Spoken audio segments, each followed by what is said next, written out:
Welcome back to World Religions. This is a video series to accompany a survey of world religions class, specifically to accompany the textbook, A Short Introduction to World Religions, edited by Christopher Partridge and published by Fortress Press, but it works well with any other similar semester-long world religions class. In this video, we're going to give a survey of Islam, starting with a historical overview, talking about the different types of Islam, Quran and other sacred writings of Islam, main beliefs of Islam, practices such as worship and festivals, Sharia or Islamic law, and finally we'll finish up with chapter 48, Islam in the Modern World. Chapter 42, Historical Overview.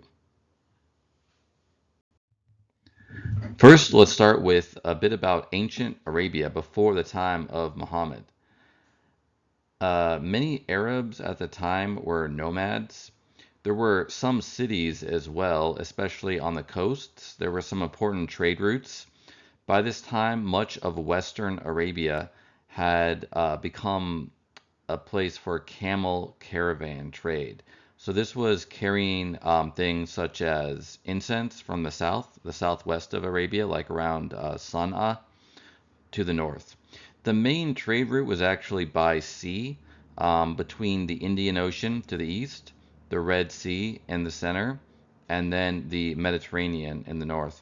There was also a trade route on the Persian Gulf from the Indian Ocean. But there were camel caravan trade routes in Western Arabia. This was leading to trade towns or cities like Yathrib and Mecca. Some of these, like Yathrib, were a place of oasis. Others, like Mecca, had an important shrine, the Kaaba. Many Arabs at this time were polytheists. They believed in many gods and goddesses. Some Arabs believed in fate or time that determined everything that happened to them. There were goddesses like Alat. There were gods, one of which, Allah, which just means the god, was believed to be a high god. And sometimes ancient Arabs regarded the other gods as angels who could be asked to intercede with the supreme god, but the religion was basically polytheistic. There were also Jews and Christians in Arabia at this time. By the way, we're looking at around 500s AD and earlier. So Muhammad was born in 570 AD, so this is kind of like talking about the period up to his birth and in his youth. There were Jewish communities, for example, in the city of Yathrib and in other areas in Western Arabia. And some Arab tribes had become Christian as well. You can see on the map the Sasanian or Persian Empire to the northeast. There was also the remnants of the Roman Empire to the north. These empires had long been rivals and had fought each other. They sometimes allied with northern Arabian tribes.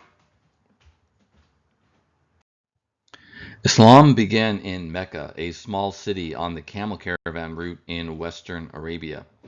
The camel caravan route was part of the larger trade network between the Indian Ocean in the east and the Mediterranean Sea in the north. This was important because things like spices from India could not be grown in other parts of the world, for example. The growing wealth of Mecca led to some social tensions among the ruling clans. The tribe that controlled Mecca was known as the Quraysh. Muhammad was born into the Quraysh, but each tribe had its own territory in Arabia. There were also clans or extended families within each tribe that were important centers of loyalty. For example, the Umayyads were one of the important clans of the Quraysh that helped control Mecca.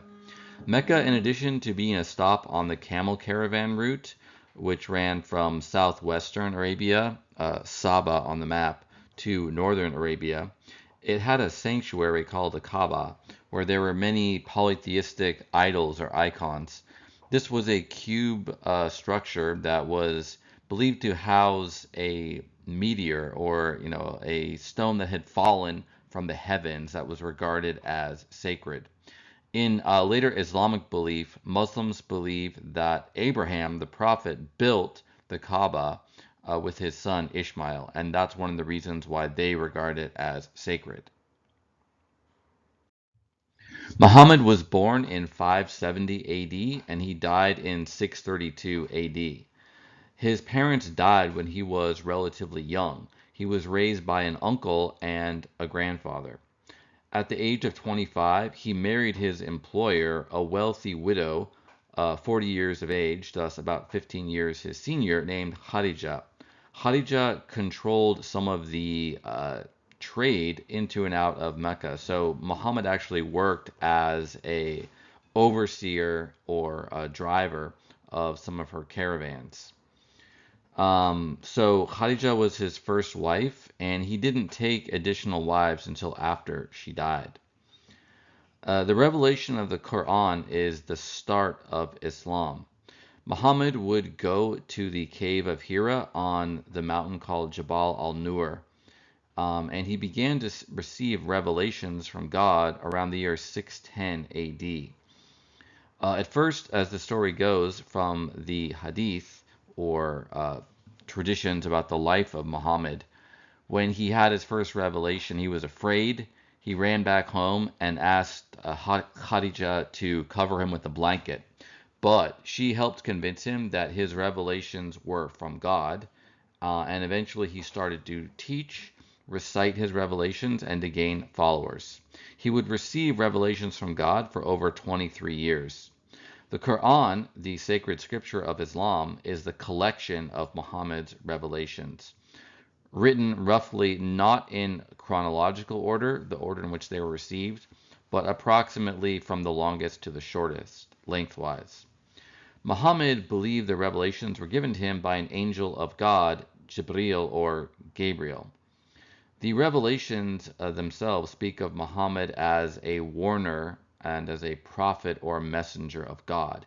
Some of the main teachings that were revealed to Muhammad is that there's only one God, Allah, which basically means God or the God in Arabic, and that God is merciful and all-powerful, but on the last day there will be a day of judgment where God will judge people according to their acts and assign them to heaven or hell.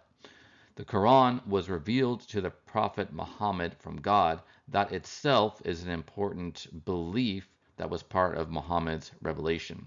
In the picture is the cave of Hira, where Muhammad received the first revelation, and it's an important part of the pilgrimage route or Hajj to Mecca. So the early Muslim community formed in Mecca. The Western scholar Fred Donner, by the way, notes that in the Quran itself, Muslims didn't necessarily initially refer to themselves by that name, but rather the Arabic word for believer is more commonly used in the Quran to refer to Muhammad and his initial circle of disciples or followers, and sometimes to other people as well who accepted his message or parts of it. Islam means submission, and a Muslim is one who submits. Originally, this had a slightly different connotation than believer, again, according to Fred Donner. But as Islam developed in the century or so after Muhammad's death, it eventually became more common to refer to the community of believers as Muslims. So Khadija comforted Muhammad when he was terrified after his first revelation. According to the Hadith, she became the first believer and follower of Muhammad. She gave him moral and financial support to help spread his message of Islam. So he was going against the grain, even though there were Jews, Christians, and some other monotheists in Arabia at the time. Most of the Arabs were polytheists. They worshipped many gods. Muhammad started to gain followers in Mecca, but many of the merchants opposed him, including some of the leading clans of the Quraysh, like the Umayyads. The merchants worshipped many gods, and they profited from pilgrimage to the Kaaba, which was filled with pagan idols. And so one of the motivations that's ascribed to these merchants who were enemies of Muhammad is that they may have been afraid that if his message prevailed, that the Kaaba would no longer be an important shrine, and they would cease to profit off of the pilgrims who traveled to Mecca. The Quran began to include revelations telling of former prophets whose opponents were destroyed, such as Noah, Lot, and Moses. And apparently this was to indicate to Muhammad and the believers who followed him that even though they were being persecuted by some others in Mecca, that God would destroy the persecutors in the long run. The revelations to Muhammad are conventionally divided into different groups based on the presumed chronology of when and where they were revealed. So the Meccan revelations, or surahs, the parts of the Quran, are earlier than the Medinan revelations. Those were after the Muslims migrated to Medina, about which more in a moment. So after the death of Khadijah in 619 AD, Muhammad married other women. According to the Muslim tradition, he had a total of 11 wives, all of which, apart from Aisha, his third and youngest wife, were either widows or divorced. So Aisha was the only wife that he took that was not previously married. Now, Aisha was also very young when Muhammad married her. Usually the age is given around 6 or 7, although they did not consummate the marriage immediately. One thing to note about a lot of the marriages of Muhammad, well, first of all, they're more than the number of marriages generally permitted to men in Islam. In Islam, men are permitted to marry up to 4 wives, but Muhammad was a special case. Another thing about the marriages is that they're often for political alliances, and you'll see that many of Muhammad's closest followers, who were his successors, were related to him by marriage. Many Muslims believe that it is wrong, a sin, to depict Muhammad or sometimes anyone else with a visual image because Islam takes very strictly the prohibition against worshiping idols or having any graven images that could be worshipped. Nevertheless, there are some historical Muslim created depictions of Islam and of Muhammad and other people who are significant in the early history of Islam. They're often Turkish or Persian in origin, much less common to see them in Arabic language manuscripts. But this is a early depiction of Muhammad preaching to the Meccans. Specifically, the context is he's telling them to abandon their old traditional lunar calendar and adopt his new one, which doesn't add a month every so often to keep it in sync with the solar calendar. This lunar calendar is still used by Muslims today. So the Muslims, the believers in Mecca, were facing persecution from other clans there that were not followers of Muhammad. This got worse and worse until some of the Muslims migrated away from Arabia to the west, across the Red Sea, to the Christian kingdom of Abyssinia or Ethiopia in eastern Africa. These Muslims later rejoined the others who had later migrated to Medina. The migration to Medina, or the city earlier known as Yathrib, occurred in 622 AD. This is known as the Hijra, the migration, literally. This is the beginning of the Muslim calendar or reckoning of years. Initially, there were 70 Muslim men and their families who made the migration from Mecca to Yathrib, followed by Muhammad himself. After Muhammad settled there, the city became known as Madinat al-Nabi, or the city of the prophet in Arabic, and the shorter version of that is Medina, or just the city, which it's often known by today. The picture in the slide, by the way, is of the main mosque in Medina, Masjid-e-Nabawi, the mosque of the prophet, referring to Muhammad. So Yathrib was an oasis town, also on the camel caravan route in western Arabia. It was the next significant town north of Mecca on the route. Apparently, people in Yathrib invited Muhammad to help overcome some disputes in their city. So he already had a reputation among some at the time for being a kind of wise judge. They hoped he would be an arbitrator. There were also some Jewish clans in Medina who initially allied with the Muslims, perhaps because they were both monotheists. The Jewish clans were awaiting the Messiah, like a lot of other ancient Jews, and they may have induced some of the other Arabs to be willing to accept Muhammad because he was a fellow monotheist. One faction in Medina supported Muhammad and eventually wanted to form a single community with the Muslims, which is what gradually happened. So eventually, Medina came under the total control of Muhammad and the Muslim community there. So the Islam as a community began to take shape, and a lot of the customs of Islam were first revealed and put into practice in Medina, such as frequent prayer throughout the day, almsgiving, fasting in the month of Ramadan, and pilgrimage to Mecca to the Kaaba. There were also some legal revelations to Muhammad when he was in Medina, which were timely because he was the leader of the community there. So, for example, revelations on inheritance, avoiding incest, and other things that would help govern the early Muslim community. As mentioned, the Jewish clans in Medina were initially allied with Muhammad and the Muslims, but eventually tensions developed. The Jews refused to accept Muhammad as a prophet, and they mocked parts of the Quran. Eventually, things broke out into violence. Muhammad expelled 2 of the Jewish clans from Medina, and with a third of the clans, he executed all the men and enslaved the women and children. The early Muslims also started to perform raids against other tribes or caravans. This was a fairly common custom in ancient Arabia. The nomadic tribes especially would engage in raids of the livestock of other clans, and sometimes they would try to kidnap people and sell them into slavery. So Muhammad did this. One of the initial raids was a failure, but eventually the Muslims got better at fighting and they started to have more success in battle. They also had battles not just raiding caravans or other tribes, but in their conflict with Mecca. There were people in Mecca who were still enemies of Muhammad and they wanted to destroy the early Muslim community. In the Battle of Badr in 624, Muhammad led a Muslim army and was able to defeat an army of the Quraysh. That was the tribe that controlled Mecca. In the Battle of Uhud in 625, the Muslims were defeated by the Quraysh.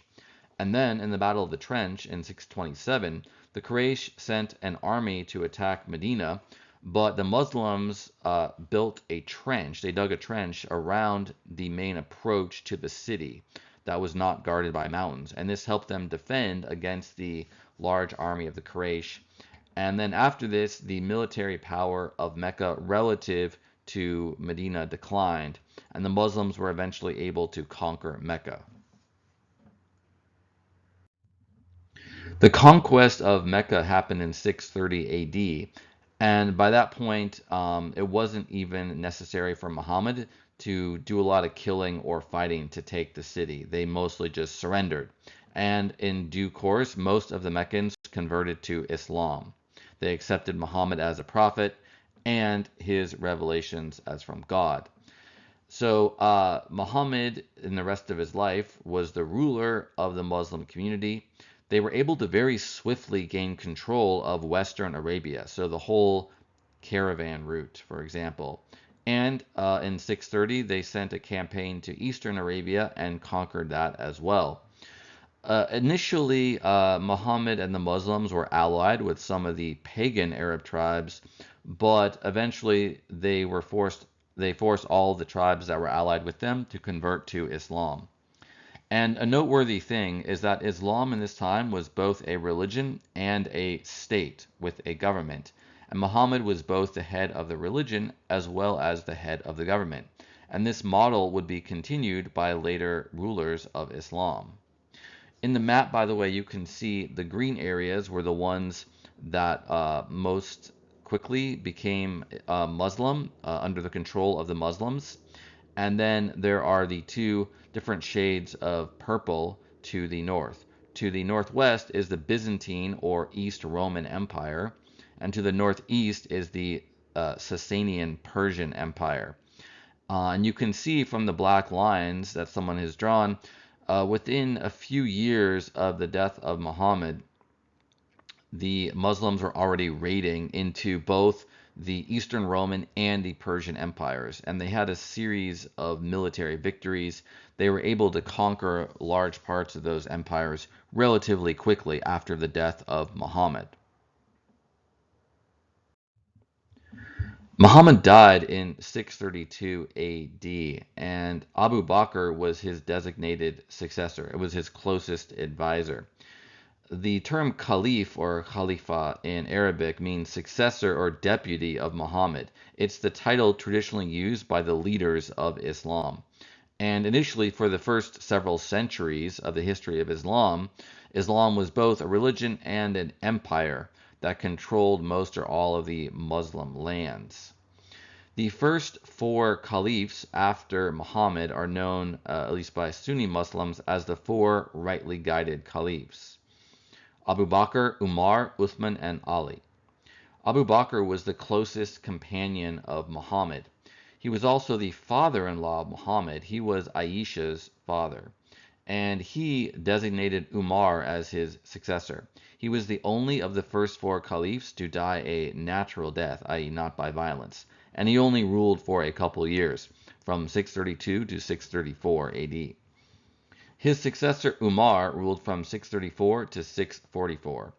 The Muslim territories expanded greatly under Umar and Uthman. Umar was the father-in-law of Muhammad through his daughter Hafsa. He was assassinated by a Persian slave. So Muslims, when they conquered people, they often took slaves and would either sell them into slavery or just use them as their own personal servants. This was part of the war booty. That was one of the main motivations for why they were going to war and conquering places to begin with. And one of the motivations for this, by the way, was just to keep the loyalty of the Arab tribes that were in their alliance, who kind of expected, given their traditions, to have regular raids and booty. But this Persian slave was a highly skilled craftsman, and most of the slaves were not allowed in the capital of the caliphs, but he was given an exception because he was such a good craftsman. However, he resented a tax that was imposed upon him. He tried to convince Umar to get rid of the tax, and when Umar wouldn't, he assassinated him.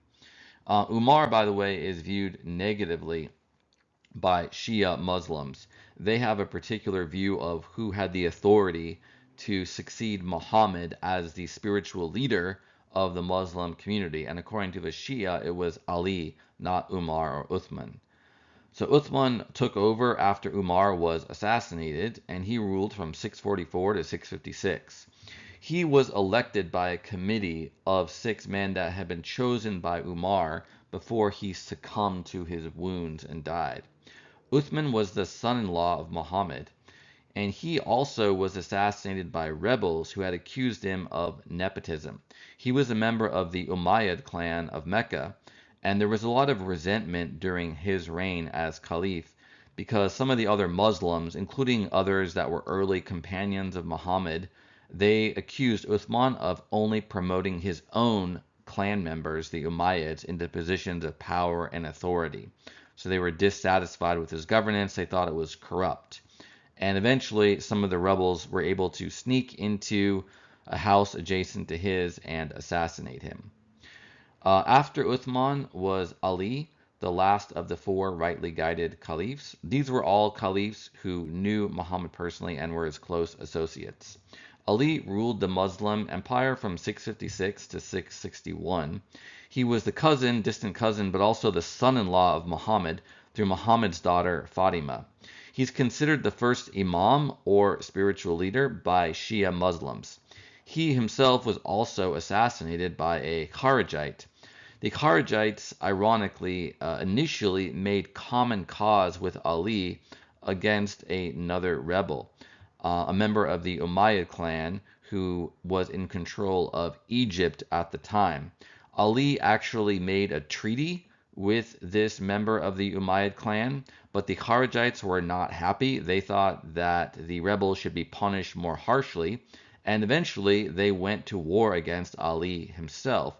He did defeat them in battle, but then there were still some that were resentful against him, and one of them was able to assassinate Ali. By the way, you can see the territorial expansion of this early Muslim caliphate, the Rashidun Caliphate. Within a few decades, they were able to conquer Egypt, Syria, Libya, and other parts of North Africa, and most of the Sasanian Persian Empire. So they were expanding very rapidly indeed. So a bit more about that process of conquest and expansion. So as mentioned before, many of the nomadic Arabic tribes routinely raided their neighbors. This was kind of a custom. You could think of it as analogous to cattle rustling in American or English history, where there would be certain people in unstable borderlands who would steal each other's cattle or livestock. It was a fugitive resource. It was easy to gather some of your neighboring rivals' livestock and just ride away with them, or to abduct people and use them as slaves or sell them into slavery. Muhammad had led some of the Arab Muslims on raids or ghazawat in Arabia itself while he was still alive. So he was a warlord as well as a religious and political leader. The first caliphs continued this pattern, organizing raids into Syria and Iraq. Part of the reason why they were able to conquer the territory so easily is because the Roman Empire and the Sasanian Persian Empire had previously been fighting with each other for decades, around 50 years, and had fought each other to exhaustion. Many of the peoples in the provinces that were taken over by the Muslims had also become resentful towards their imperial overlords, especially some of the people in the Eastern Roman Empire in Egypt and Syria and Palestine. So some of them probably even welcomed the Muslims, thinking that they might give them a better deal than the Romans had. But in any event, the Muslims, in addition to fighting against weakened empires, they had a lot of enthusiasm, a lot of loyalty to each other. They were given discipline through their new religion, and they thought of themselves as companions in arms. So they often had greater motivation and greater solidarity than some of the peoples they were fighting against. Within 12 years of Muhammad's death, Muslim armies had conquered Egypt, Syria, and Iraq, or Mesopotamia, and were advancing into Cyrenaica, modern Libya, and Persia. Later on, after they gained control of most of North Africa, Muslim pirates were also raiding throughout the Mediterranean Sea, including into Western and Southern Europe.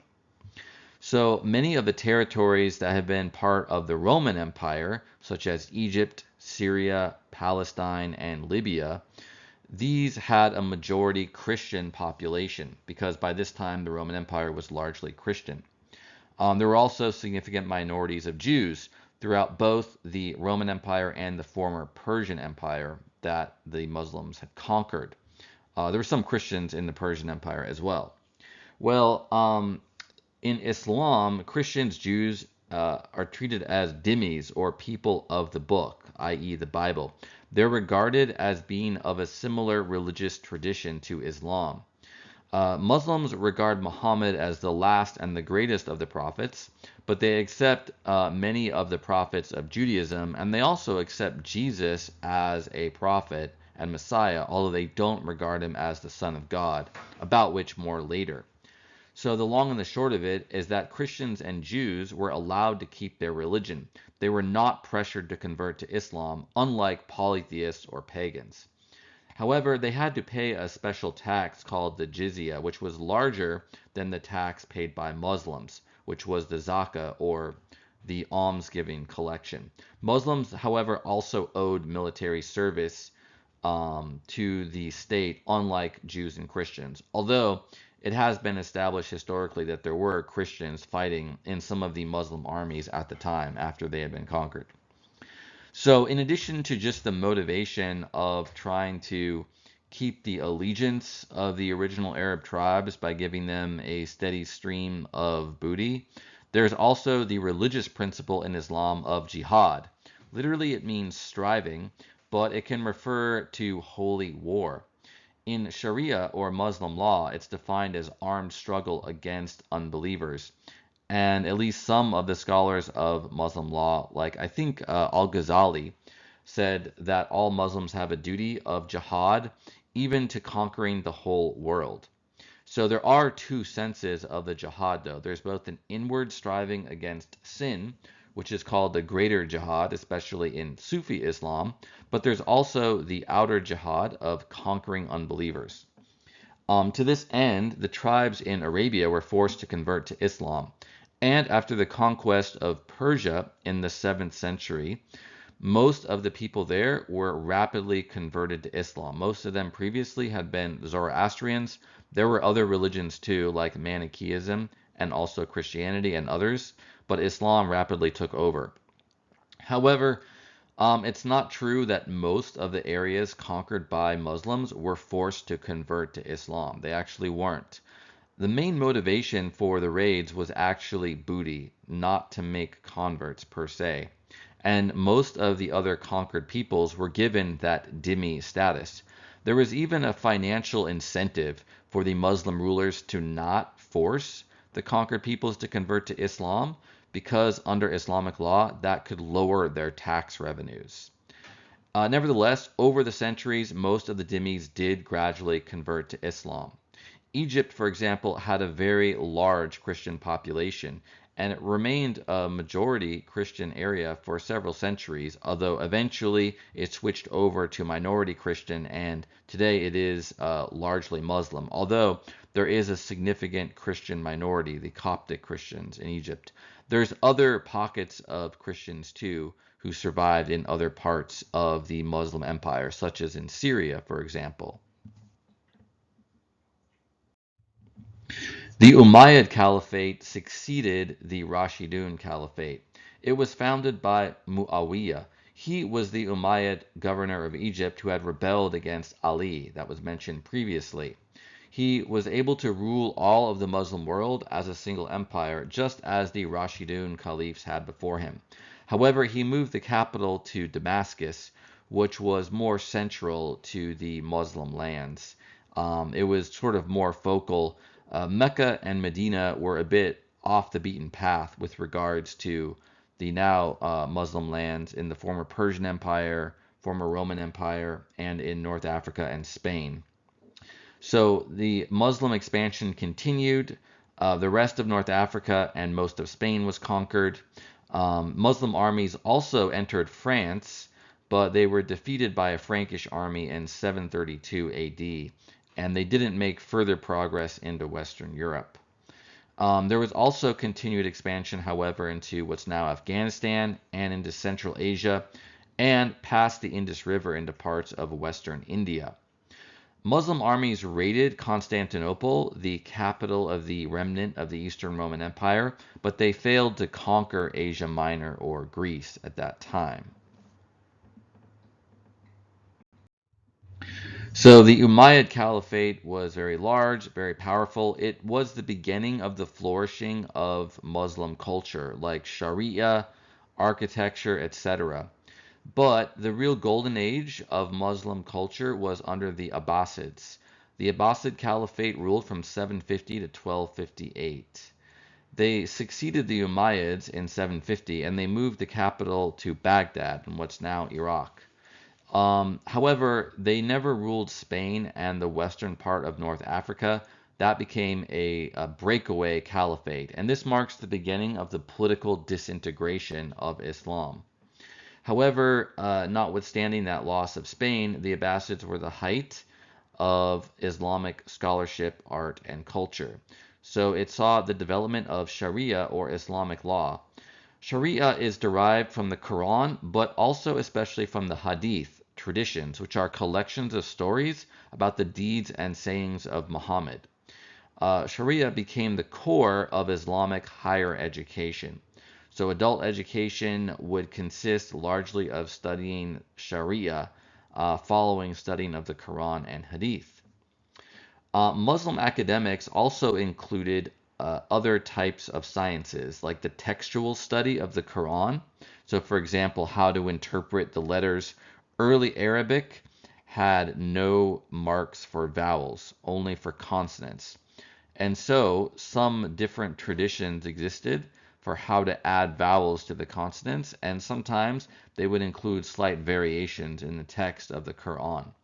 So this was one of the sciences of early Muslim scholarship. There were also sciences of interpretation of the Quran, of Arabic grammar and lexicology, and also of theology.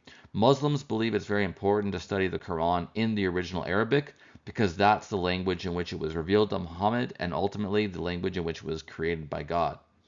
Muslim scholars also, though, studied foreign sciences. These were usually translated from Greek or from Syriac, a language spoken in ancient Syria. A lot of the Christian scholars of the time still used Syriac. So, and also some of the foreign sciences were from Egypt. These include things like philosophy, medicine, math, natural science, and even alchemy. So these were translated from languages like Greek and Syriac into Arabic, and then the Arabic scholars, many or most of whom were Muslim, wrote their own commentaries and started to develop their own treatises as well. So this was during a time when Western Europe was still in the Dark Ages, but it was a kind of golden age of Muslim scholarship. Eventually, scholarship recovered very extensively in Western Europe, and as part of that process, there were some of the Arabic philosophy and other Arabic texts translated into Latin and then studied by Western scholars. Western scholars were especially interested in some of the Arabic commentaries on Aristotle, for example.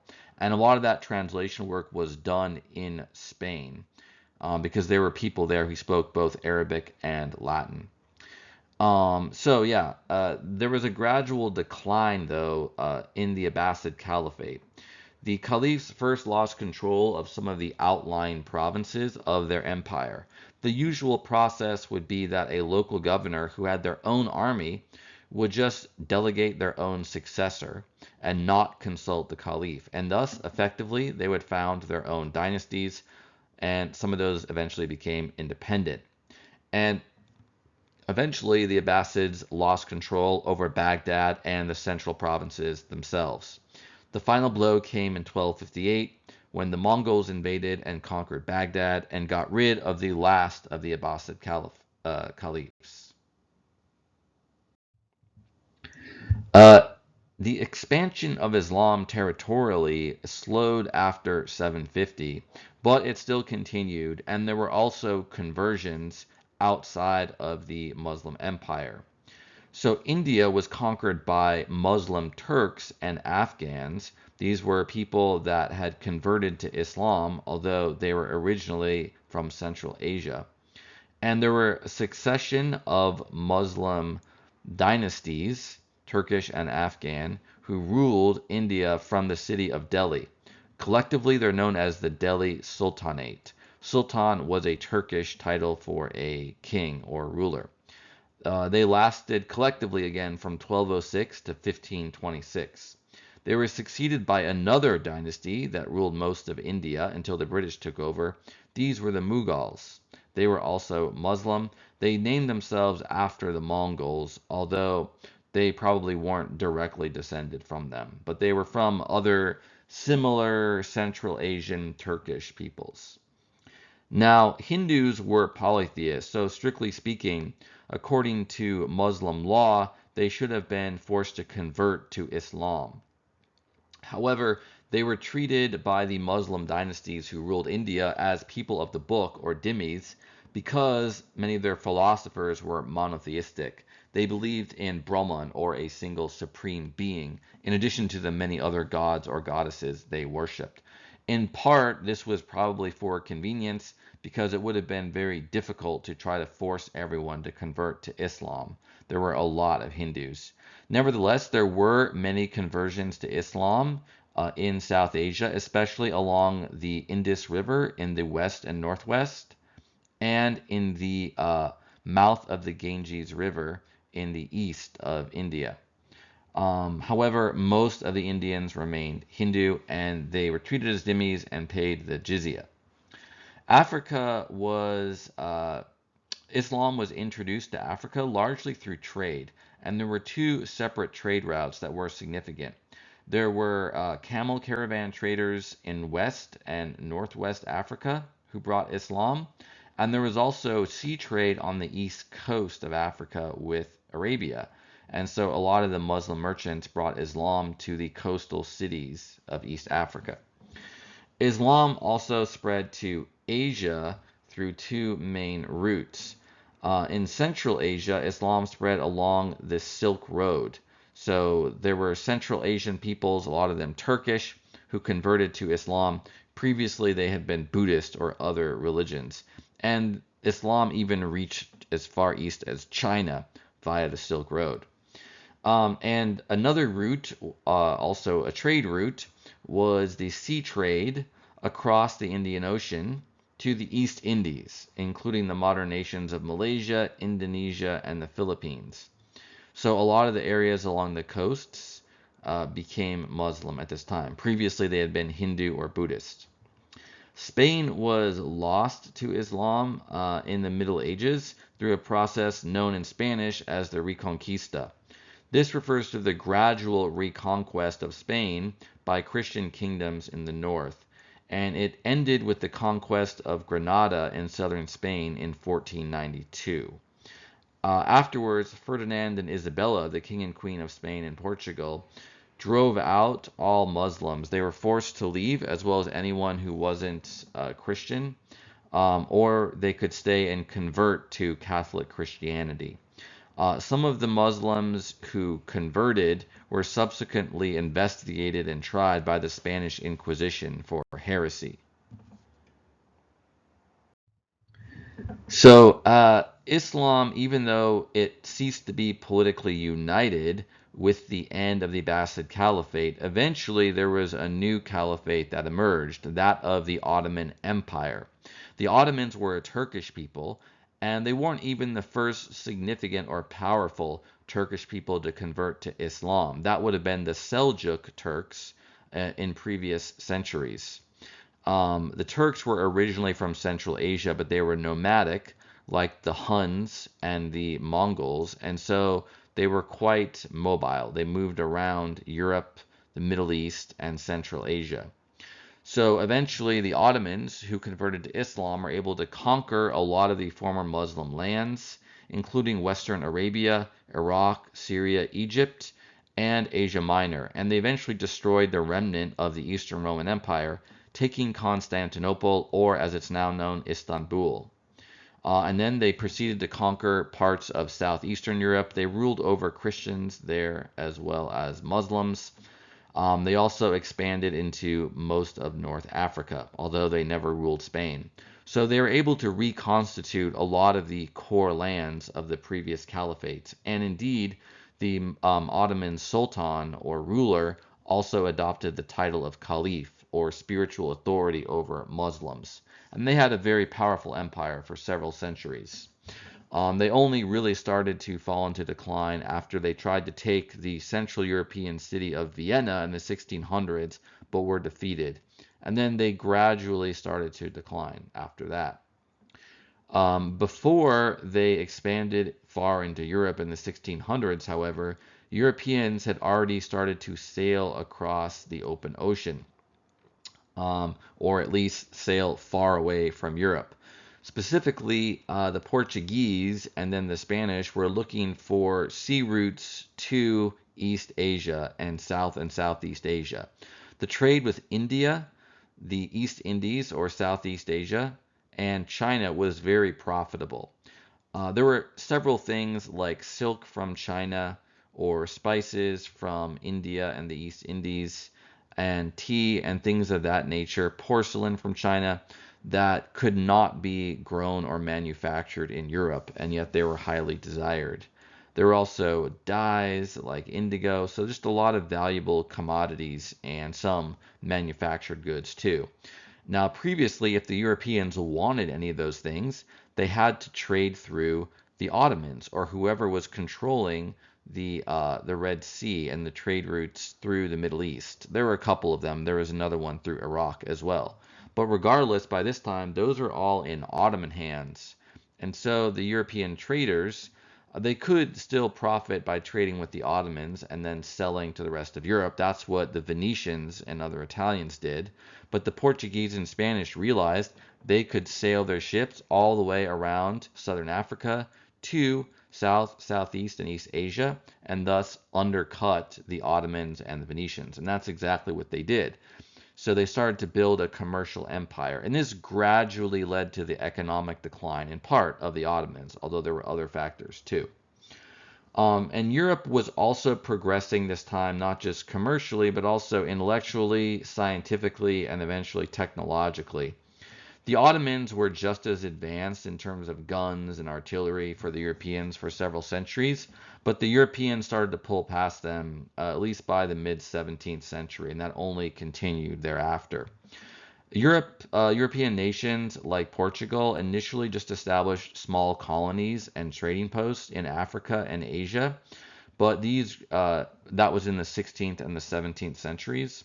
But that gradually expanded. So by the 18th and the 19th centuries, they were ruling more and more Muslim lands, such as in the parts of the Middle East.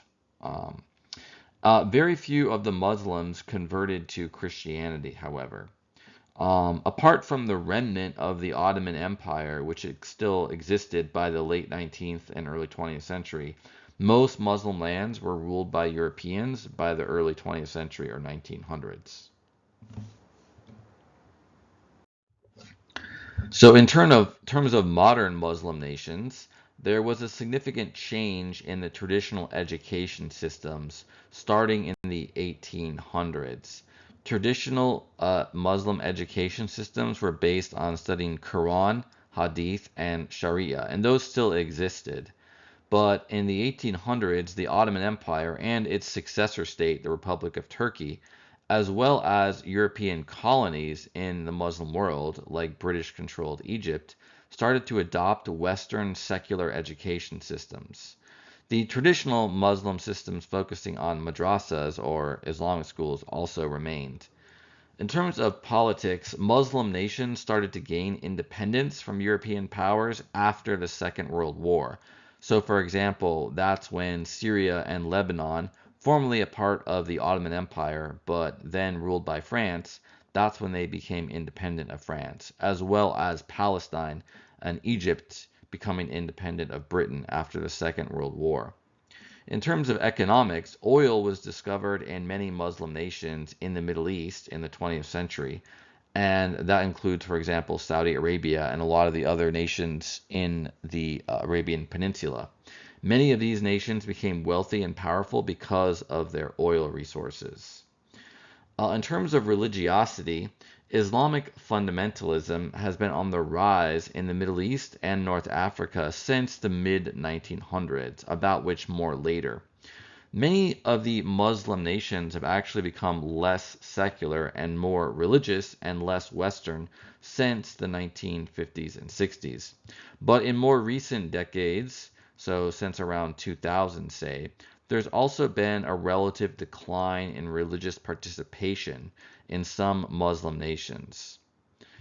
You can see on the map the percentage of the population that's Muslim. So Islam is the second largest religion after Christianity, and it's quite extensive. So the Middle East, North Africa, Central Asia, parts of the Southeast Asian islands, like the nations of Indonesia and Malaysia, and parts of Western and Eastern Africa are all predominantly Muslim, as well as some parts of Europe, such as Albania. Chapter 43, The Unity and Variety of Islam. So there are two main branches of Islam, Sunni and Shia. Sunni are the majority, forming around 85% of Muslims. You can see on this map a diagram of the nations that are predominantly Sunni, that's in green, versus predominantly Shia, that's in purple or maroon. And there's also combinations of those shades for countries that have a mix of both, like Yemen in southwestern Arabia. So Sunni Islam does regard Muhammad as the seal of the prophets, i.e., the last and greatest of the prophets, as do all Muslims, and they thus regard his successor, the Caliph, as merely a guardian of his prophetic legacy. In other words, they don't attribute a similar spiritual authority or something like a gift of prophecy to the caliphs. And that's different from the Shia, who give a special spiritual status to their imams or leaders. The caliph is regarded by Sunni Muslims as the leader of Muslims chosen by the consensus or ijma of the community or ummah of believers. And the caliph, they do believe, must come from male members of the Quraysh. That was the tribe to which Muhammad belonged. The name Sunni comes from sunnah or custom, which is the authoritative conduct of Muhammad and the four rightly guided caliphs. But Sunni Muslims regard the Ummah and also the consensus of legal scholars, the Ijma, as being authoritative for the Muslim community rather than particular inspired leaders like the Imams of Shia. So that's something you see in the Sunni schools of Sharia or law. They emphasize the consensus of legal scholars rather than the particular rulings of inspired prophet-like figures. The caliphate became a dynasty, so a hereditary succession of rulers, but it was still regarded as having the responsibility for guarding the Sharia, so it still had a spiritual authority for Sunni Muslims. And the caliphate was eventually taken over by the Ottoman Empire. The Ottoman sultans assumed the title of caliph, and it wasn't formally abolished until 1924 with the final end of the Ottoman Caliphate. Shia Islam is the second main sect of Muslims. The name Shia means sect. They consider Muhammad to have completed the cycle of prophethood, i.e., to have been the last and the greatest of the prophets, just like the belief of Sunnis and other Muslims. However, Shia Muslims believe Muhammad to have instituted a different cycle, the cycle of initiation. So the initiates are the imams, those chosen by Muhammad for continued spiritual guidance of the community of believers. So they also identify themselves as the people of appointment and identification because they believe Muhammad appointed a spiritual successor or imam who becomes the principal religious authority of all Muslims. The Shia Muslims believe that the imam has an inspired, divinely inspired, and infallible interpretation of the Quran. So that's different from the Sunni view that there's a consensus of scholars, but they don't pick out one or any scholar as infallible. So this is also referred to as the cycle of wilaya. Wilaya is a reference to special spiritual abilities, and it will continue until the end of human history, when on the last day or the day of judgment, humans will be resurrected and judged by God as fitting for either heaven or hell. So Shia Muslims are in different sects. They have their own internal disagreements, but they all agree that Ali was the first imam. He was the distant cousin, adopted son, and later a son-in-law of Muhammad by marriage to Muhammad's daughter Fatima. Ali inherited Muhammad's wilaya or spiritual abilities, according to Shia Muslims. And the succession of imams is always through Ali's sons with Fatima and their descendants. Hassan and Hussein were the sons of Ali with Fatima. And Ali and Hussein are both regarded as martyrs for Shia Islam specifically. Ali was assassinated by the Kharijites, who were enemies of Muawiyah and the Umayyads, whereas the Sunni became allied, or they followed the authority of Muawiyah and the other Umayyad caliphs. So that's really where you get a hard break between Shia and Sunni. Hussein, meanwhile, was killed at the Battle of Karbala, which was fought in what's now Iraq in 680. It was a battle between Hussein and Yazid I, who was Muawiyah's successor, the second Umayyad caliph.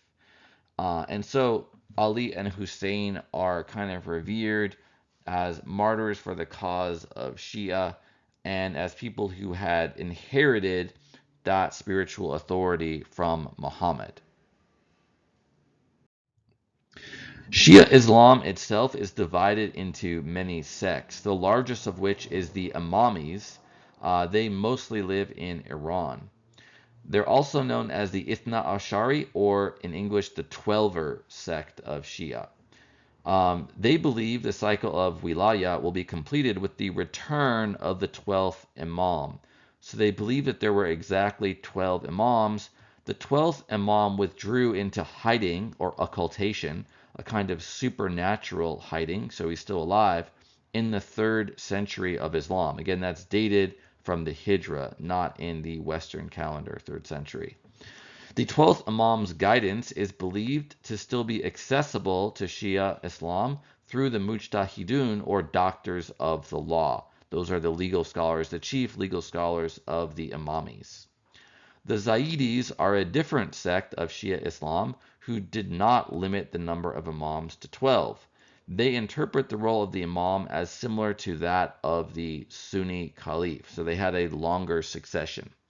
And the Ismailis are a sect of Shia, which itself has some subdivisions, but what they have in common is they tend to have esoteric or secret teachings about the Imams. Many of them are also influenced by Neoplatonism, a late form of Greek philosophy, which does say that there's one God or one being they call the good, that's the source of everything, but then it emanates into lower levels of creation. And some of the philosophy and theology of Neoplatonism evidently has influenced the thinking of Ismailis. The Nazaris are a sect of Ismailis, or a subsect, who regard a living man, the Aga Khan, as their imam. The Mustalis, or Bora Muslims, believe in a hidden imam who's represented by their leader, the Dai. So you can see there's great diversity among Shia Muslims, even though they all agree on that underlying idea of the succession of imams. And then there's a third significant tradition in Islam. It's not necessarily a separate sect, but it's called Sufism.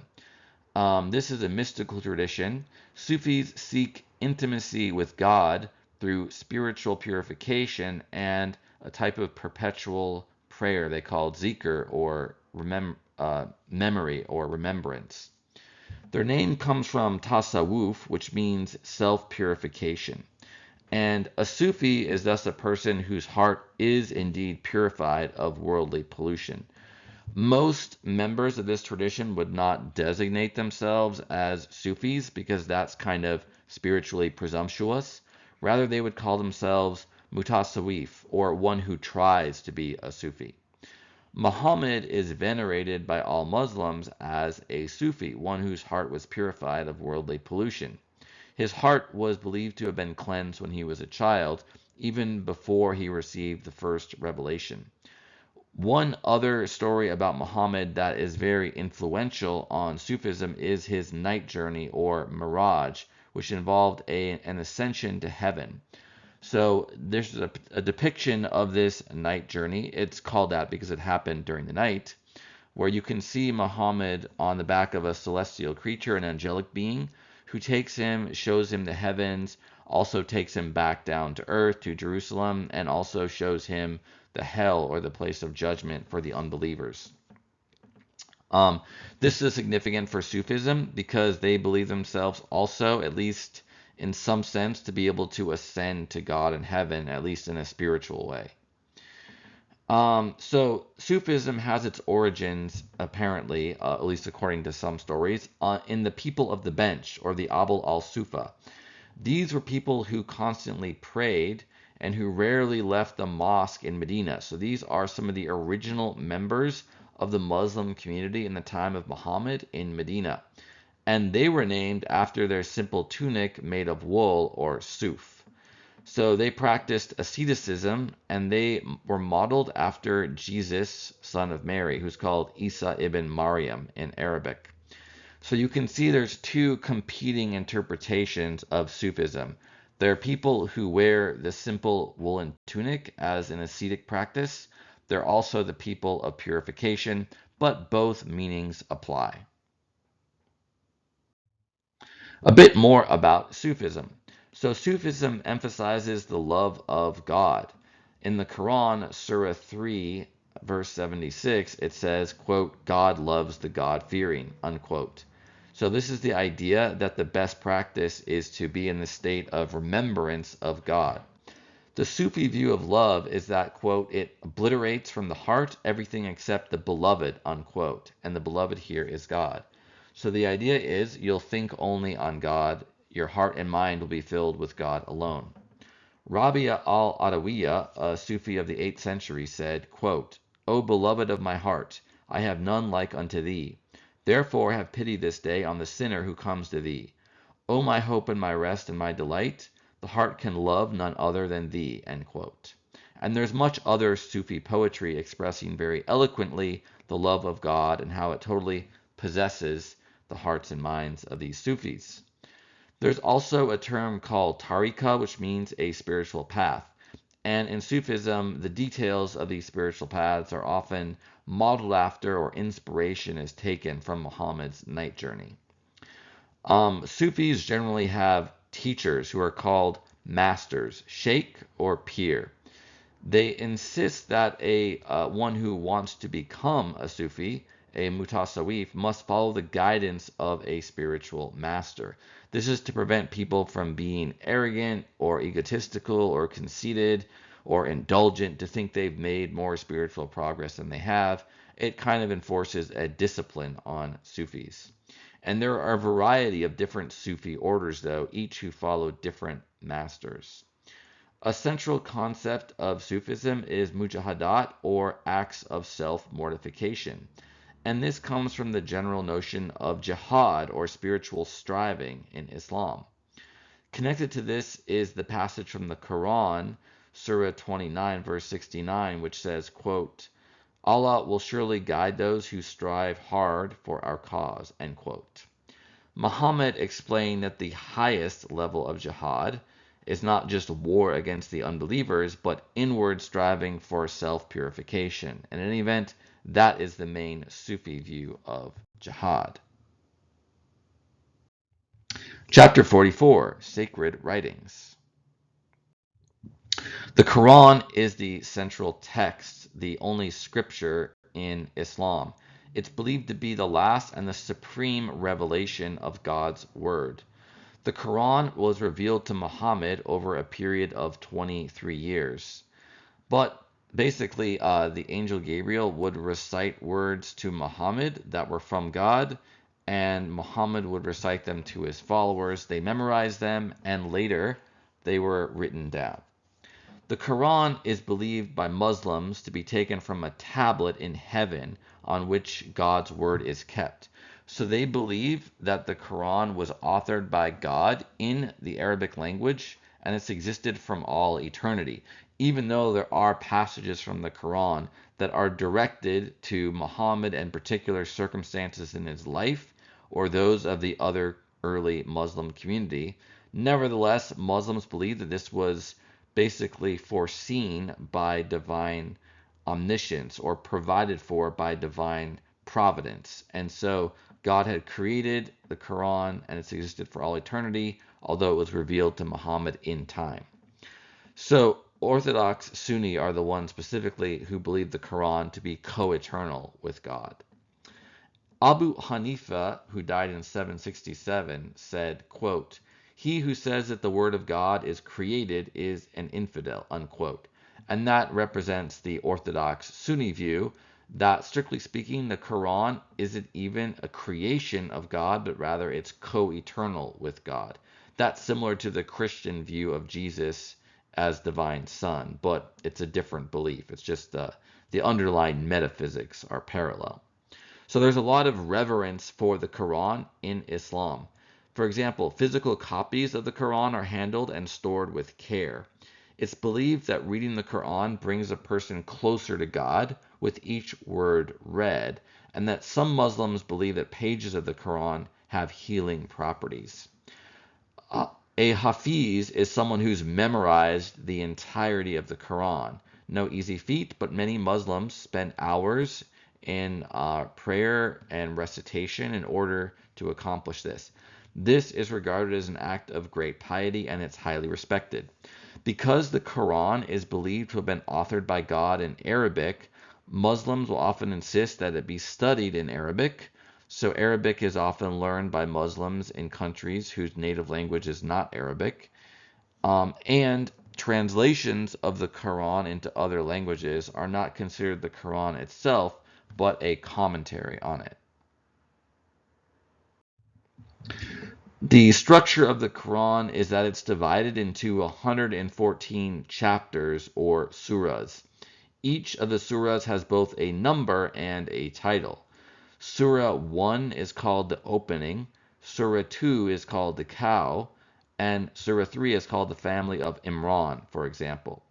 Each surah is divided into verses or ayah. There is a total of 6,346 verses in the Quran. Surahs are often divided into those that are believed to have been revealed to Muhammad at Mecca and those that were revealed to him at Medina later.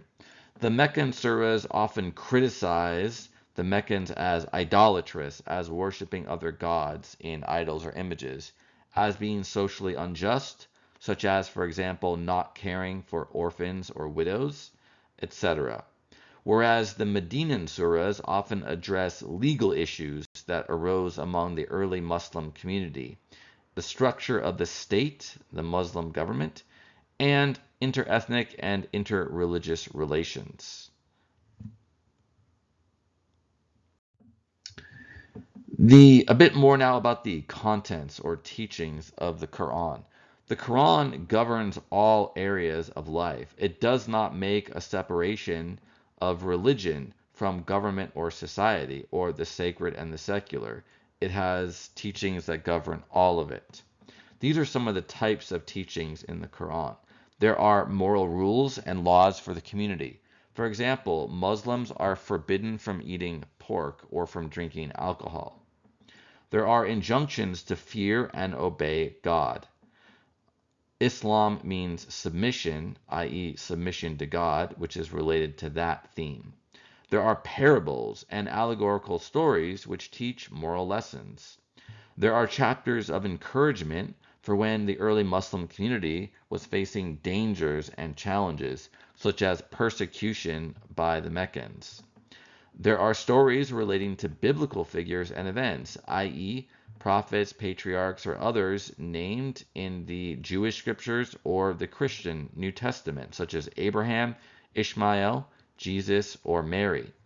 So Islam has a lot of the same prophets and patriarchs as Judaism, and they also believe that Jesus is the Messiah, but they have different stories about some of them in the Quran. For example, Muslims believe that Ishmael inherited the covenant from Abraham, and that Ishmael was the ancestor of the Arabs, and they don't believe that Isaac inherited the covenant from Abraham, unlike Jews. That's the version of the story in the Jewish Bible or the Tanakh. There's also different tone and in different surahs of the Quran, such as sarcasm, argumentation, response to problems, mercy, and ruthlessness. And the surahs do contain some biographical information about Muhammad as well, but most of that is actually from the hadiths. Those were traditional stories about Muhammad that were told by some people who knew him, and they were written down later. But they're not regarded as revelations from God, unlike the Quran. The Quran has some verses that appear to contradict each other. So the principle of interpretation that's used by Muslims to resolve this is called abrogation. So it even says in Quran Surah 2, verse 106, where the content of the Quran is contradictory, later verses abrogate earlier verses. And Muslims believe this does not prove the Quran is in error because it contains contradictions. Rather, they regard the earlier verse as intended for a particular context or period of time, and the later verse is either for a broader context or just a later time. An example of this is in Surah 2, Ayah 143 to 144.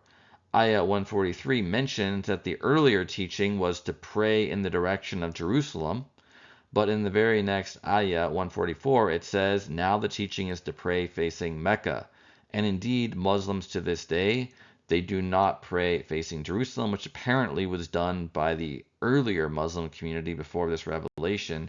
Rather, they pray facing the Kaaba in Mecca, which is regarded as the holiest city in Islam. So there was a period of compilation and translation of the Quran and other early writings like the Hadith. The Hadith are prophetic traditions, i.e., traditional stories about the Prophet Muhammad and his associates, his close companions.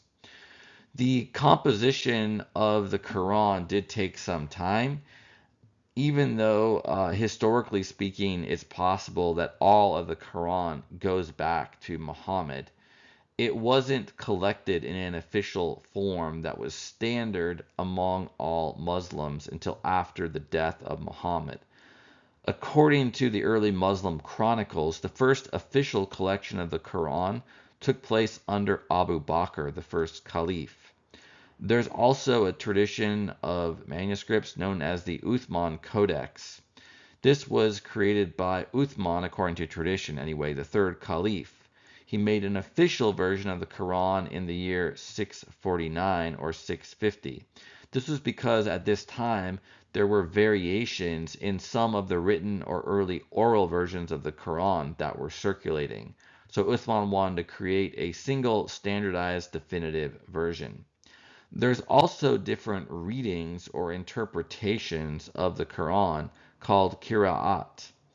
These are in part related not only to diverse oral traditions of the Quran that circulated among different Muslims early in the history of Islam, but also by ambiguities in the script in which the early copies of the Quran were written. The early form of the Arabic script only included consonants, not vowels, and so there could be different interpretations of what a word was.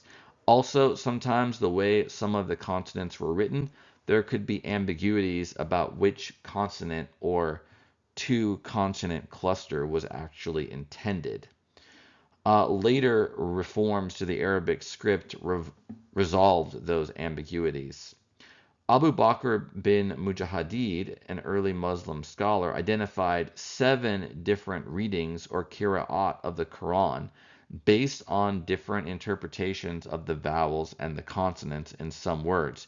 All of those are regarded as canonical today. Despite the variations, the meaning is usually similar. For example, there usually would be a same verb, but the ending and thus the precise interpretation of the verb might vary in different qira'at. So 3 out of the 4 Sunni schools of Sharia insist that all prayer and all liturgy or worship services from the Quran be in the original Arabic.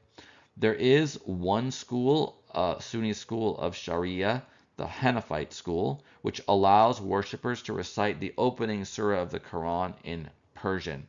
This was subsequently extended to other languages. The long and the short of it is many Muslims will only pray in Arabic, but some will do it in other languages. As mentioned before, translations of the Quran are considered commentaries, not the Quran itself. Because it was revealed in Arabic, that was the language that God chose for the revelation. Although in 20th century Turkey and Egypt, there began to be more acceptance of translations of the Quran.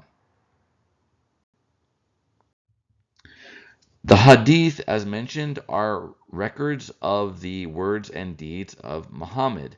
These are divided, though, into 2 types, the Hadith Qudsi and the Hadith Sharif. The Hadith Qudsi include God's words. mediated through Muhammad as in the Quran, but it's not afforded the same official status of revelation. It's not included in the Quran per se. The Hadith Sharif are just Muhammad's own words and deeds, and they're not attributed to, or they don't include, words of God himself. Al-Ghazali, a scholar of the Hadith who lived from 1058 to 1111, had this to say, quote, God has but one word, which differs only in the mode of its expression. On occasions, God indicates his word by the Quran. On others, by words in another style, not publicly recited, and called the prophetic tradition. Both are mediated by the Prophet, end quote. The upshot of Al-Ghazali's interpretation is that even though the Hadith were not publicly recited like the Quran, they have a similar moral and spiritual authority over Muslims. The picture in the slide is from the earliest manuscript of the Muwatta, which was a Hadith collection by Malik ibn Anas. There's different collections of Hadiths which have different stories about Muhammad. So, in addition to the Quran, Muslims do acknowledge other texts, other scriptures revealed by God. These are named in the Quran itself. The Torah given to Moses, the Psalms given to David, and the Gospel given to Jesus, who's called Isa in Arabic. But the Quran accuses Jews and Christians of corrupting these earlier revelations by changing the text or willfully misinterpreting it. And thus the Quran presents itself as the final perfect revelation, taking precedence over those that came before. For example, there are some stories in the Quran that parallel some of the stories in the Jewish Bible, the Tanakh, or the Christian New Testament. But the details often vary, and when they do, Muslims will say, of course, the Quran is correct, and the original Jewish or Christian scripture must be corrupted or defective somehow. An example of a parallel story is the Annunciation to Maryam, or Mary, the mother of Jesus. The angel Gabriel, or Jibril in Arabic, tells Maryam that she will, through a miraculous act of God, become pregnant with Jesus. However, in Islam, Jesus is not regarded as the Son of God or of God himself, just as a human whose birth was miraculous. Chapter 45, Beliefs. Muslims believe in the oneness of God. That's one of the most important beliefs. That's called Tawheed, or oneness. So, for example, they reject the Christian doctrine of the Trinity as a heresy akin to polytheism. They say God is not three persons or three anything, but only one. Iman is the name given for the system of belief in Islam, which draws first and foremost from the Quran. God, even though he's regarded as one, is given many attributes. For example, supreme, eternal, omnipotent, omniscient, omnipresent, creator and sustainer of the universe, controlling life and death for all creatures. There's a teaching in Islam that God has 99 names, which represent his various attributes and aspects. These 99 names are provided in the Hadith. There's a quote from Quran, Surah 112. Quote, say, he is God the One, God the Eternal. He fathered no one, nor was he fathered. No one is comparable to him, unquote. And that gives you an indication of that Muslim belief in the eternity of God, and also denying the Christian doctrine of God the Father versus God the Son. Although they only believe in one God, Muslims do believe in angels or spiritual beings created by God. The Quran says that angels are created from light. Muslims believe there are so many angels that only God knows their number. Unlike humans, angels have no offspring, are neither male nor female, and serve God. The Muslim scholar Tabari defined angels as follows, quote, God's messengers between him and his prophets, and those of his servants to whom they are sent, unquote. In addition to serving as messengers, angels also utter continuous praise of God, bear God's throne, accompany believers in prayer, and record the deeds of every person. They are similar in their overall function to angels in Judaism and Christianity. Some of the angels in Islam have the same names or the Arabic versions of names of angels in Hebrew that are also used by Jews and Christians. Jibril or Gabriel is the chief messenger angel or angel of prophecy. He was the one who transmitted the Quran to Muhammad. Jibril is also identified as the Holy Spirit in Islamic belief. So it's taking that Christian term, Holy Spirit, but reinterpreting it not as a person of God, but as the angel Gabriel. Muslims also believe that Jibril told Maryam of the coming birth of her son Isa, or Jesus. So this is similar to the Christian belief of the Annunciation. Uh, the, the angel Israel, or Azrael in Hebrew, is the angel of death who draws out the souls of the dying. The angel Israfil, or Raphael, is the angel who will sound the trumpet on the last day. Other angels guard hell and direct its affairs. Surah 2, Ayah 98 of the Quran says that opposing angels amounts to opposing God. In the picture, you can see Muhammad riding a horse accompanied by 4 angels. By the way, it's usually regarded as sinful for Muslims to depict the Prophet Muhammad. Some Muslims think that you shouldn't depict anything religious at all because it could be regarded as an idol or worshipped inappropriately. And sometimes when you do see Muslim depictions of the Prophet, like here, his face is veiled or just whited out. So that's why the figure of Muhammad in this picture doesn't have a face. And that's deliberate. That's regarded as religiously appropriate, so that Muhammad won't be worshipped as an idol, say. So according to Islam, there are 2 main types of revealed scriptures: kutub, or books in Arabic. Those tend to be longer, and suhuf, or scrolls, which tend to be shorter. The Muslim belief is that actually there were more than 100 scriptures revealed to prophets like Adam, Seth, Enoch, and Abraham, but that most are now lost. The Quran basically has the view that only 4 revealed scriptures have survived: the Taurat, or Torah, revealed to Moses; the Zabur, or Psalms, revealed to David; the Injil, or Gospel, revealed to Jesus, or Isa; and the Quran, revealed to Muhammad. The Quran is regarded as the last and most definitive revelation, and it supplants all the earlier revelations. So Muslims, they would generally only study and learn the Quran, not the other scriptures, because they regard the versions of those scriptures that Jews and Christians have as being corrupted somehow. So the Muslim belief is that God sends his angels with revealed books and scrolls to human messengers and prophets, who then transmit them to other people. So there's a distinction in Islam between prophets and messengers.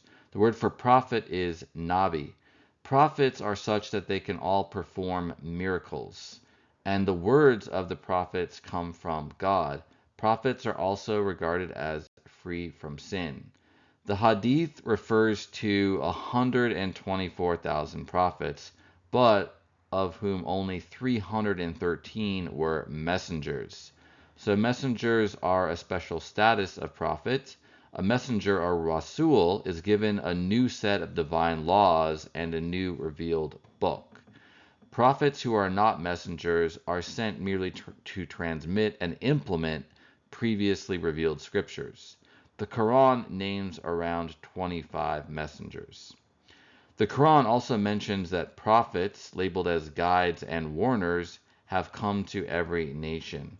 So Muslims accept, in theory, that the founders of other religions might also have been prophets in their own time and place. The Muslim scholar Ibn Khaldun says, quote, "Allah has chosen individuals from among humankind, whom he has honored by himself speaking to them, to mold them according to his understanding, and to make them mediators between himself and his servants." End quote. So in terms of the Quran versus the prophets named in the Hebrew Bible, there are many prophets named in the Quran that have counterparts in the Bible. They include Abraham, Isaac, Jacob, Noah, David, Solomon, Job, Joseph, Moses, and Aaron. For example, see Surah 6, Ayah 84. But some prophets named in the Quran lack counterparts in the Bible, specifically Hud, Salih, and Luqman. Those are regarded as prophets to the Arab peoples, and so they weren't known about by the ancient Jews. Muhammad is regarded by Muslims as the last and greatest of the prophets. He was given 5 things not given to other prophets. Number 1, divine assistance in achieving victory. Number 2, the right of prayer for his followers anywhere in the world. Number 3, the right to take booty after battle. Number 4, a mission to all humankind. And number 5, a right of intercession on the day of judgment. The picture in the slide is of the angel Gabriel coming to the prophet Muhammad. So as mentioned previously, Muslims believe in the day of judgment. There are many messages from God in the Quran that warn of the day of resurrection and judgment. Muslims believe that the exact time of the day of judgment is known only to Allah, but they will believe that will be on a Friday, specifically on the 10th day of the month of Muharram. It's just not known which year. The Hadith give signs, though, of the approach of the day of judgment. There will be an increase in sin. There will be widespread disobedience of parents and disrespect for elders. There will be increased debauchery. There will be an increase in the numbers of women relative to men, and incompetent people of low status will assume positions of leadership prior to the day of judgment. All people will be judged according to their repentance and to the degree to which they have followed God's law, the Sharia. Everyone's deeds will be weighed on scales.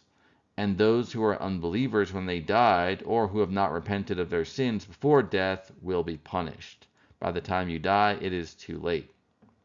Heaven is called Jannah, and it's regarded as the reward for good deeds, right belief, and sincere repentance. So if you did bad deeds, if you sincerely repent, you can still make it to heaven.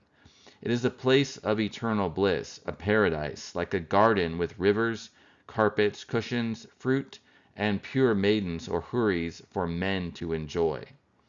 Hell, or Jahannam, is a place of punishment for bad deeds, unbelief, or a lack of repentance.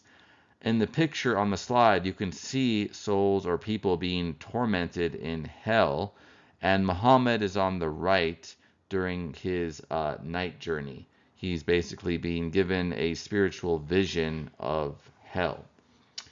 So hell, or Jahannam, which I believe is related to the Hebrew Gehenna, is a place of eternal torment with fire and boiling water. The skin of the people there is scalded, then it's renewed, only to be scalded again. And the damned are forced to eat the bad fruit of the tree of Zakum, which you can also see that tree on the picture on the right. So Muslims believe in predestination, that everything is decreed by God. God controls everything that happens to everyone. So he's also going to be the author of people's destinies, whether it's in heaven or in hell. Chapter 46, Worship and Festivals. So one of the key Muslim beliefs is in submission to God. That's what Islam means. Part of this is ibadah, or worship. The Quran says, quote, "I created humankind only that they might worship me," unquote. Each person is regarded as an abid of God, a servant and a worshiper, and all areas of life are under God's command. Every created thing exists in absolute dependence upon God. So that's supposed to motivate and justify the submission, but also the worship. So a bit more about that word Islam. Again, it means submission. Muslim is one who submits to God's will. The Quran identifies Abraham as neither a Jew nor a Christian, but as one who submits to God, i.e., a Muslim.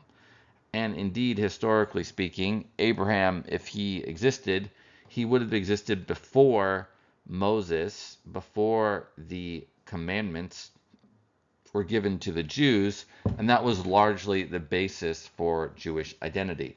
So Abraham worshiped God before Judaism in terms of the Torah existed and before Christianity. So Muslims regard themselves as in that same tradition of people who submit to the one God, even if they don't identify as Jews or Christians. And as noted previously, Muhammad and his followers are more often referred to as believers or mu'minum in Arabic than as Muslims in the Quran. The Muslim terminology took off a little bit later. So in terms of worship and daily life, or mu'amalat, daily life is not separated from worship in Islam. Religious devotion is to be combined with outward and inward, body and spirit. Al-Ghazali says, quote, "Public worship is 17 times better than private worship," unquote. The purpose of this quotation is to show that it's not regarded as better to only pray secretly or in private, unlike, for example, what Jesus taught to the Christians. So in other words, your public life with other people is to be just as devotional as your private life. And there's no real virtue to praying in private, so it can be even better to pray in public. So the picture on the slide is of Bilal ibn Rabah, the first muezzin, or a person who called Muslims to prayer. He's actually standing on the Kaaba, or the most holy shrine in Islam, in Mecca. And this function is still done by other muezzins today, oftentimes from minarets or towers, so their voice can carry further. And it's basically a signal to other Muslims that it's time to pray. And there are 5 times to pray in the day. The 5 pillars of Islam are a way of thinking of the main types of practices. The first is the Shahada, or profession of faith. The second is Salah, or daily prayer. The third is Zakah, or Zakat, almsgiving. The fourth is Psalm, or fasting during Ramadan. And the fifth is Hajj. And we'll talk about each of these in a bit more detail.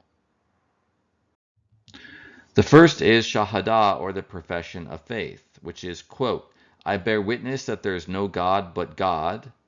I bear witness that Muhammad is the apostle of God," unquote. And the word translated as God here is just Allah, which is Arabic for God.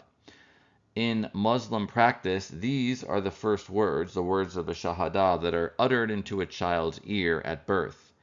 And ideally, they're the last words that a Muslim should utter with their dying breath.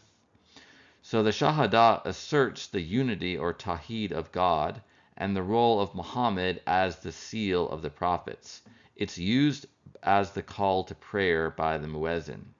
And the meaning of the Shahada, you could say, is the heart of Muslim prayer, which is devoted to the unity of God and the prophethood of Muhammad. In the picture, you can see an inscription of the Shahada in Arabic calligraphy above the Babu Salam Gate in Topkapi Palace in Istanbul. This was the palace used by the sultans of the Ottoman Empire. The second pillar is Salah, or prayer. Worship is a communal act typically in Islam. So Muslims are encouraged to pray together if they're around other Muslims, even throughout the day. But it's also an individual commitment. There are 5 times for prayer: dawn, midday, mid-afternoon, sunset, and night. This is based on the following verse from the Quran, Surah 20, verse 130, quote, "Proclaim thy Lord's praise before the rising of the sun and before its setting, and proclaim thy Lord's praise in the watches of the night and at the ends of the day," end quote. So there's a specific method of prayer which is to be followed. It begins with ritual washing before prayer. Quran, Surah 5, Ayah 8 says, quote, O believers, when you stand up to pray, wash your faces and your hands up to the elbows, and wipe your heads, and your feet up to the ankles. If you are defiled, purify yourselves, unquote. Prayer is in the direction of Mecca. The muezzin, as mentioned previously, gives the call to prayer for a Muslim community. Men and women assemble separately in rows if people are praying together, with each person close to the next. Ritual bowing from standing to the knees with the forehead on the floor is involved in the prayer. And the prayers will include Allahu Akbar, God is greatest, and the first surah of the Quran. Worshippers will pray together in sequence, quietly reciting the words from the Quran to themselves. At the end of the prayer, each person says to others on their right and on their left, Assalamu alaikum, or peace be upon you. So communal prayer on Fridays is done in mosque, the Friday Salah. The Friday is the Muslim holy day where all Muslims are expected to go to the mosque. Muslims can also go to pray at the mosque at other days too. And the imam is the prayer leader in a mosque especially. The picture is from the Masjid-e-Nabawi, the mosque of the Prophet, again in Medina. The third pillar is zakah or zakat, almsgiving. This is the duty to share one's wealth with the poor and the needy. The inner attitude of giving is also regarded as important. Inward zakah is purification of the soul. It atones for sins of selfishness or irresponsible stewardship of possessions. Sharia contains detailed rules for the amounts of alms on different categories of possessions. The modern practice that many Muslims followed is simplified. The rule is an annual rate of 2.5% of a person's cash balance. The fourth pillar of Islam is Swam, or fasting. This is done in the month of Ramadan. This is a month-long festival that commemorates the first revelation of the Quran to Muhammad. It's the 9th month in the Muslim calendar. Muslim fasting involves total abstinence from food and drink during all the daylight hours of the month of Ramadan, but you are allowed to eat in the evening. The Laylat al-Qadr, or the Night of Power, is celebrated towards the end of Ramadan, and it commemorates the descent of the Quran from heaven and the beginning of Muhammad's ministry. Eid al-Fitr, also known as Bayram, marks the end of Ramadan, and on Eid al-Fitr, special alms are given. The picture on the slide is from an Eid al-Fitr banquet or feast in Tajikistan. The purpose of the fasting is to discipline the soul, but it should be with an attitude or intention of thanksgiving as well. The fifth pillar of Islam is Hajj, or pilgrimage, specifically pilgrimage to Mecca. All Muslims are expected to make pilgrimage to Mecca at least once in their lifetime, if possible. The Dhu al-Hijjah is the 12th month of the Muslim calendar, and this is the season of the Hajj, or the Great Pilgrimage, where Muslims from all around the world, millions of them, will gather in Mecca. The Umrah, or Little Pilgrimage, would be a pilgrimage to Mecca at other times of the year. The Kaaba is the shrine in Mecca, which is a black cube structure you can see in the middle of the picture, in the Great Mosque in Mecca, believed by Muslims to have been built by Abraham and his son Ishmael. Pilgrims to Mecca wear simple clothing of white cloth, which denotes ritual purification. And for the Hajis, or the pilgrims on Hajj, there's a whole sequence of rituals that are performed in a particular sequence. So it begins with circumambulation, or walking around the Kaaba, and then running 7 times between 2 hills near Mecca to recall the plight of Hagar and her son Ishmael before drawing water from the Zamzam well. Hagar was the handmaiden of Abraham, whom he had the son Ishmael with before having his son Isaac. and she was initially cast out into the desert with her infant son. Then the Hajis will journey a few miles to Mount Arafat, and they will stand from midday to sunset in meditation before God.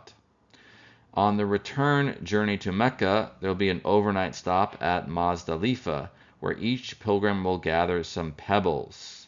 The following day, the pilgrims will throw their pebbles at stone pillars in the village of Mina, which commemorates moments in the life of Abraham when he resisted Satan's temptations.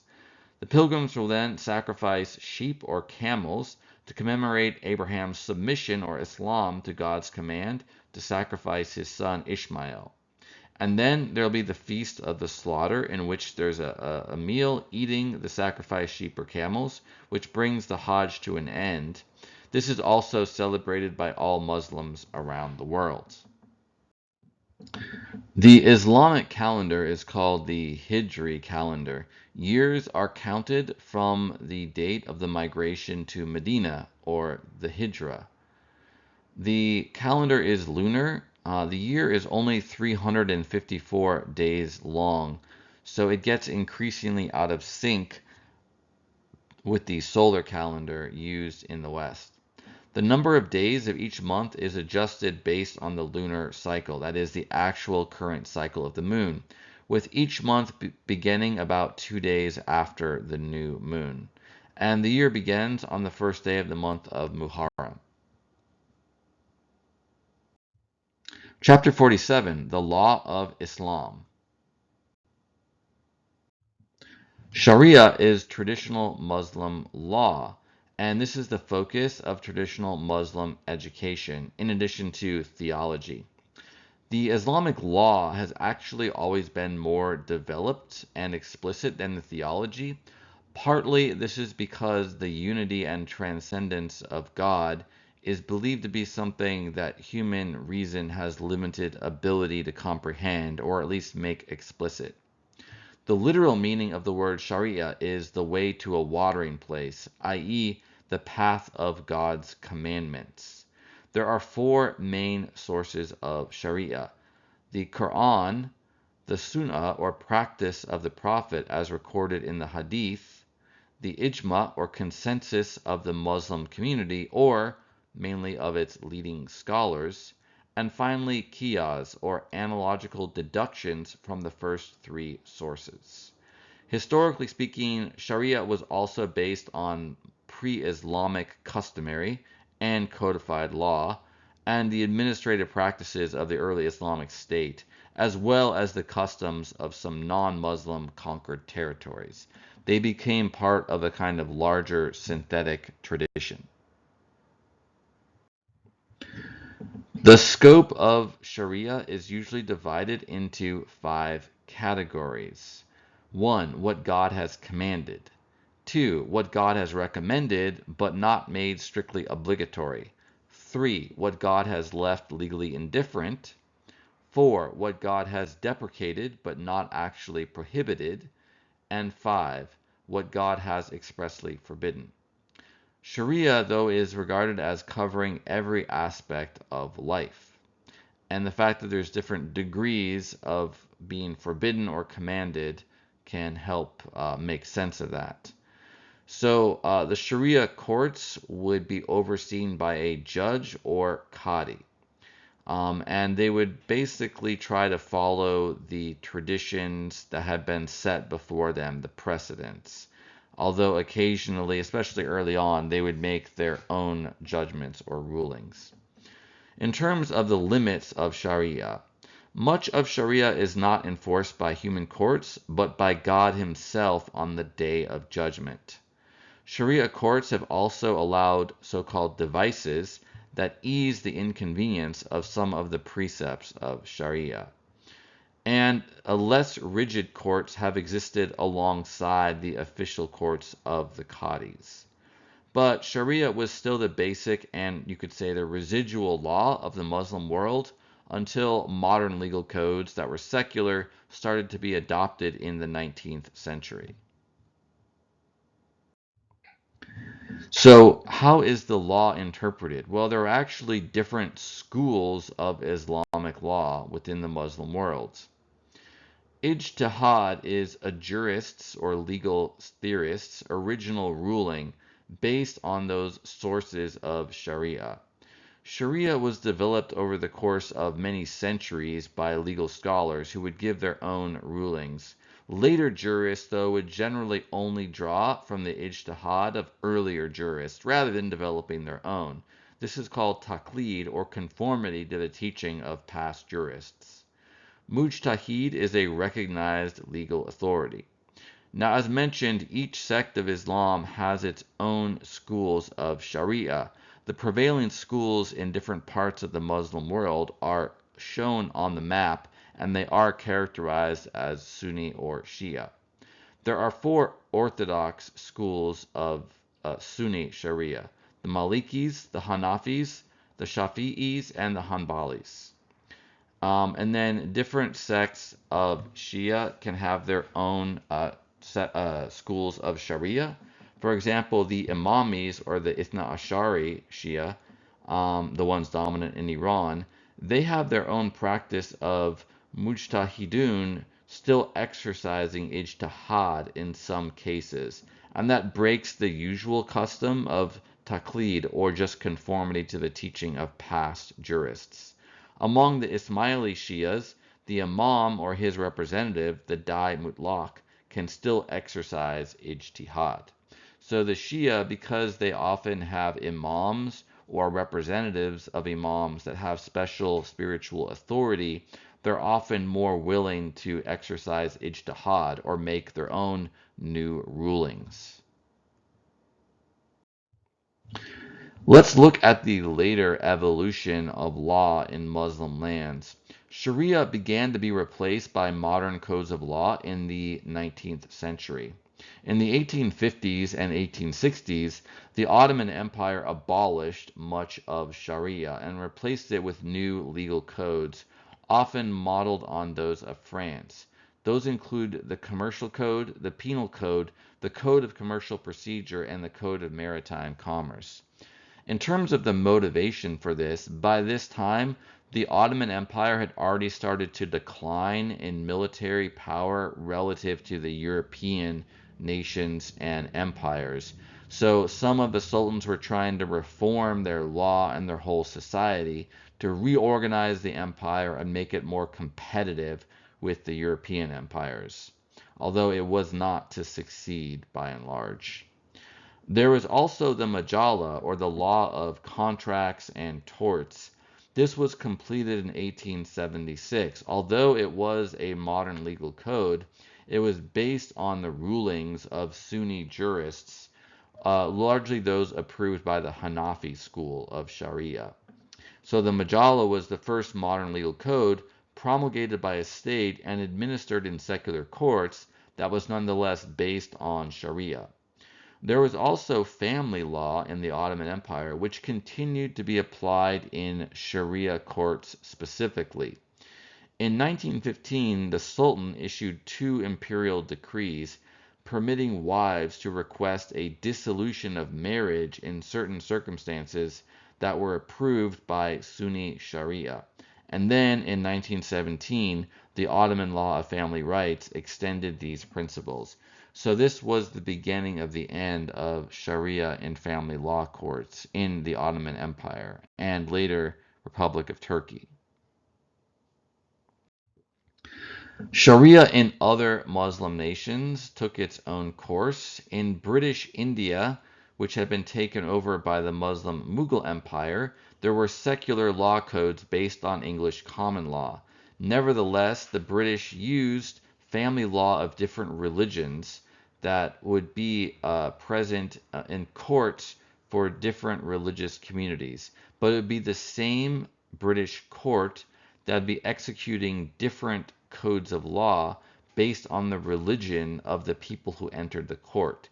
So they would give Muslim law to Muslim plaintiffs, Hindu law to Hindu plaintiffs, etc. This English law tradition influenced the legal systems of India and Pakistan, which were the successor nations to British India. So Pakistan, which was majority Muslim, nevertheless had a legal code that was based in part on that of England. Nevertheless, there has been continued influence of Sharia in many Muslim nations. So most Muslim nations do have secular legal codes, but the family law often is based on Sharia, even though it may have a modern codified form. In recent times, civil law codes tend to incorporate some principles from Sharia, combining them with other laws. And some nations have introduced certain criminal sanctions and economic practices from Sharia due to an overall increase in Islamic fundamentalism in the last 50 to 60 years or so. In Saudi Arabia, Sharia remains dominant, although there are also statutory regulations. And in Afghanistan, the Taliban operates courts with judges who are ulemas, scholars trained in Islamic doctrine and Sharia.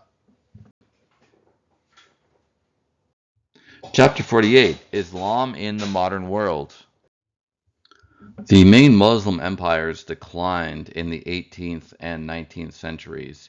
These included the Ottoman Empire in the Middle East, the Safavid dynasty of Iran, and the Mughals of India. In the 1800s and early 1900s, Britain, France, and other European nations took control of parts of the Ottoman Empire and many other Muslim nations. Nevertheless, Islam remained strong, and there were Sunni revival movements. Shah Wali Allah was an Indian Sufi who lived in Delhi. He regarded Sunni Islam as one unified tradition. He believed in following Sharia, but in unifying the Hanafi and Shafi'i schools.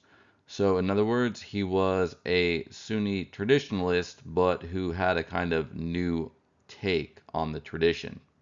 Muhammad ibn Abd al-Wahhab was an Arab and the founder of Wahhabism.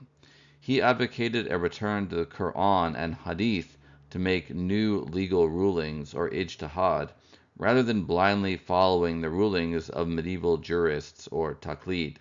He emphasized the transcendence of the unknowable God.